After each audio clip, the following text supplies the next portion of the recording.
Welcome to my series on gardening your heart, week 1, day 1. Remember to grab a journal because you're going to need it to reflect on some of these things. The purpose of gardening your heart with intentionality. Gardening the heart is a process that happens over the course of your lifetime. It's not a till the soil, plant, water, and leave it, come later and find fruit. It's a process. This process isn't about only the good seed sown. It's about the bad seed as well. Weeds are in every garden. You may see perfect gardens, but the weeds will be there. You may see perfect fruit, but it probably has chemicals on it. So the purpose of gardening your heart with intentionality is because you're going to be doing some gardening anyway throughout your lifetime, even if you don't realize it.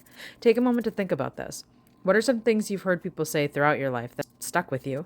This could be anything from what your parents said to you growing up or what you've heard in shows, movies. You think of it as something of your own now, even if you don't want to believe that thing. For instance, feeling like you're lazy when you know that you're not really, but for some reason you just can't stop thinking that you're lazy. And anxiety about things in life. These are all things that are in your heart that could have been planted by you. They could have been planted by other people, what other people have said. And over the course of time, it becomes like, oh, this is just who I am. I want you to reflect on the seeds that have been sown in your life and think about the things that have impacted you and write some of them down. Is to remind yourself that some of these seeds you didn't plant. So now it's time to uproot them. Then reflect also on the good things that you've heard in your life. Like if somebody's complimented you and said, "You're such a good mom," write those things down. How have those things impacted you? These things sometimes need to come up and come out as we garden our hearts, and we don't even realize they're there until we start tilling the soil of our heart by asking ourselves these questions and even realize that we started thinking this thing because somebody said it to us or because we heard it somewhere rather than it actually being something from God's word. The purpose of gardening your heart with intentionality is to get the weeds of life pulled out and plant the good seeds of God's word.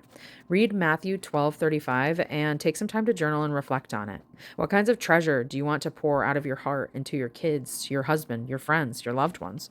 Take time to journal about these treasures you'd like to bring forth and pray that God help you starting today to garden your heart and get ready for the next steps in this devotional. Subscribe and hit the notification bell so you don't miss out on any of the days of this devotional. This is going to be a 30-day devotional. It's a short, sweet devotional that you can do each day within 5 minutes. And all it takes is having a journal and writing what questions did I ask you in the devotional. If you've made it to this point, comment below an orange heart and let me know what came up for you today. Did anything surprise you? Leave it in a comment below, and thank you for watching.